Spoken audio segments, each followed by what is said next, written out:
everyone, welcome to another edition of Loremaker's Guide to the Galaxy. I am the archivist Sherry Heiberg, a proud member of the lore team. For those who have not seen this show before, Loremaker's Guide to the Galaxy it's a journey that the lore creators take you on, going through each of the systems that we have lovingly and carefully created for this wonderful game, Star Citizen. We talk about the science, we talk about the lore behind it, and sometimes we even let you in on the process that we go through when creating stories for the system. Today, we are going to be visiting a system that some might think is a little small, and let's be honest, it is a little bit small, but it is big in history and it is big in science. This is the Gurzil system. Gurzil was discovered in, let me check my notes, 2539, which is only 9 years after the discovery of the Palace system. For those of you who caught my last Lore Makers, I talked about the Palace system, and I talked about how the completely slapdash, slipshod exploration efforts on behalf of the Gaia terraforming services just almost started an actual all-out war between Shian and humans during the first contact situation, because Gaia planetary services neglected to notice that the system was in Shian control. They just started terraforming without doing any proper surveying. Hostages were taken. It was just bad news. It was bad news all around. Following that incident, immediately the UPE, as it was in that day, established the Government Cartography Agency in order to consolidate the training of nav jumpers to include things like diplomacy and proper surveying techniques. Now, as we all know, when a government institutes a sweeping change, oftentimes it takes a while for things to catch on before people actually start following the rules.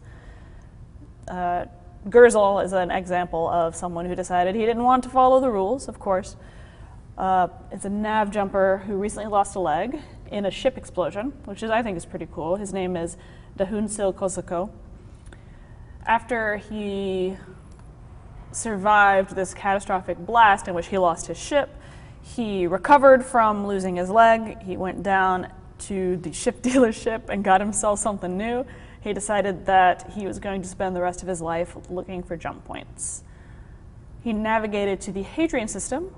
Let's see if we can find the jump point for that just by kind of swirling around. We see the Horus system right there. There it is, the Gurzil Hadrian jump point. Well, let me just take you through here. Woo! So he started in the Hadrian system, which has this giant star.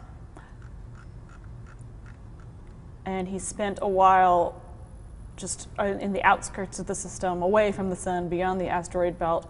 It took him about 3 weeks to do this, which is a remarkably short period of time if you're looking for a jump point, because they're so difficult to find, so small, so quiet on your radar. And instead of waiting for approval for anyone, he decided he would jump through. In this case, he did not kick off a hideous interspecies conflict. He discovered what is now what we know as the first protoplanetary disk that humanity actually, physically was able to visit after years of them being just observed from afar, are considered a very viable theory. What it should have been the scientific discovery of the century, and it was for about 3 years. Kosako named the system after his aunt. He named it Odara.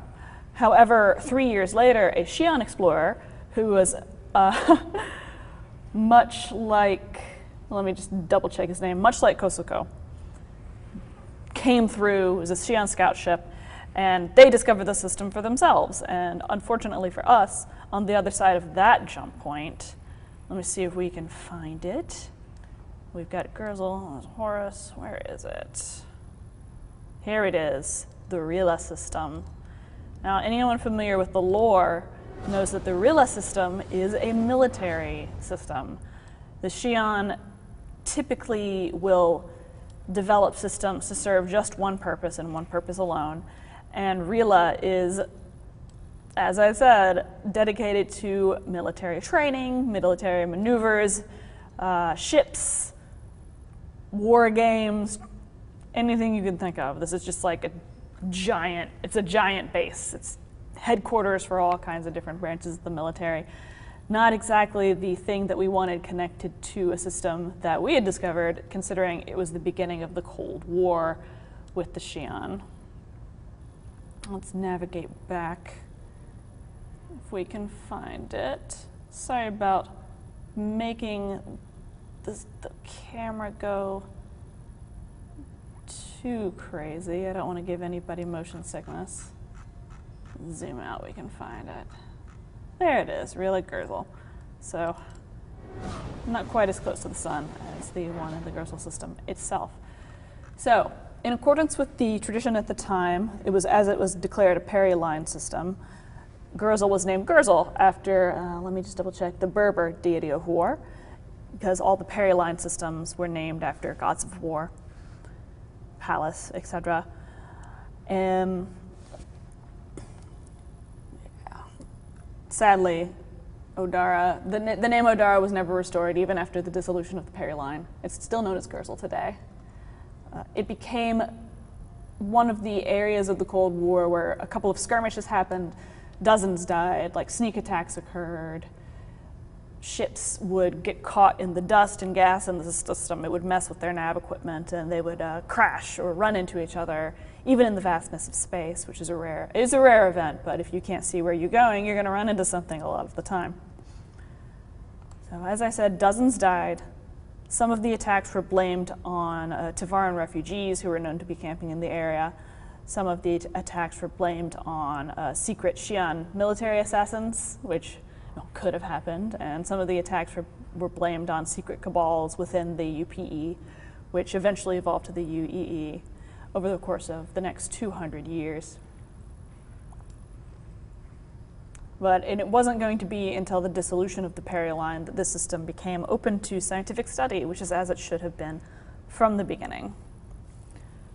Now, to move on from this dark subject, I'd like to talk about the formation of protoplanetary disks, which I find to be one of the most interesting things possibly ever, because protoplanetary disks form, well, actually we're going to back up. We're going to back all the way up to how a star is made, because in order to understand how a protoplanetary disk forms, we have to understand how a star is formed. So stars and planets are thought to form out of nebulas. And a nebula, as you might know, is a giant cloud of gas and particles and dust that is always collapsing in on itself, or at least this particular type of nebula. Due to the forces of gravity, the particles and the dust and particulates all come together eventually and start to form a kernel in the center of the nebula, which becomes the basis for the star. And once there is enough mass and heat, the kernel becomes a young star, and the mass and gravity created by the star start to compress the dust and gas around it as it's pulled into an orbit. So if you imagine taking a ball of pizza dough and spinning it until it becomes flat, you get a protoplanetary disk. Although in this case, instead of being made out of delicious dough, the system is made out of dust and gas, which I don't think would be a very good treat. But it's definitely good if you want to make a planet over the course of billions and billions of years.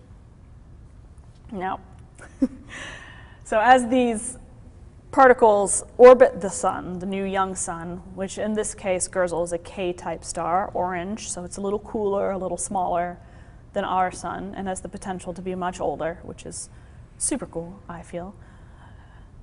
The particles will clump together and they'll start to form like little planetesimals as they move in the same direction.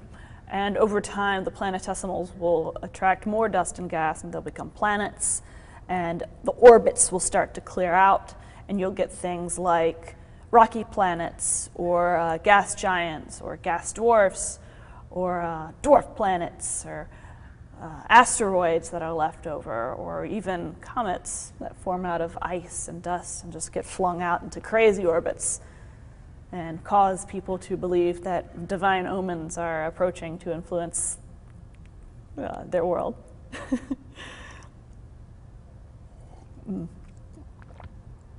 It's thought that rocky planets form closer to the sun because the idea is that the sun in the system will suck up all the gas that one might need to form the atmosphere of a gas giant. And it's thought that gas giants form in the outer reaches of the system where there's more gas for them to suck up into their atmosphere. For those of you who know about hot Jupiters, which are gas giants that orbit very close to their suns, the prevailing thought is that they form in the outer reaches of the solar system and are eventually pulled into the sun through some kind of gravitational means. Gurzil, as far as we can tell so far, it hasn't started developing planets yet. All we have are these little particulates and planetesimals. There's still a lot of gas everywhere. But the idea of seeing this in real time, even though it'll take a very, very long time, is that we'll have a working model of what it is to form an actual solar system rather than having to base all of our knowledge of it on, well, not conjecture, science, of course, but it's better to see it happen in real time because you never know how that's going to change prevailing modes of thought. What I think is absolutely astonishing about protoplanetary disks is that all the matter in a solar system can be traced back to the beginnings of the star. So, like your teeth, plants, iron, the ocean, a cat, a dog. We are all made out of the building blocks of stars. And we are also made out of the death throes of stars because some complex elements came shooting through our solar system from the remains of distant supernova exploding. And the Gurzil system, our hopes in including this in the game was that you would get the chance to sail around and explore a system that kind of represents that incredible, scientifically miraculous thing that is the protoplanetary disk, the creation of planets and the birth of stars. With the star map, we tried our best with the technology we had at hand to create the feel of what a protoplanetary disk is. We used the asteroid belt object, and I think we did a great job for considering what we have. In the future, I would very much like to have more dust in the system. I would like to make it larger. It would be ideal if we could make things more elliptical to represent how they would look in real life. So that's another one. That's a potential star map update that I would like to see, and we'll keep pushing for. All right. Well, thanks very much for your time for this edition of Lore Maker's Guide to the Galaxy. It was wonderful telling you about all this as always, and I will see you next time. Thank you for watching. So if you want to keep up with the latest and greatest in Star Citizen and Squadron 42's development, please follow us on our social media channels. See you soon.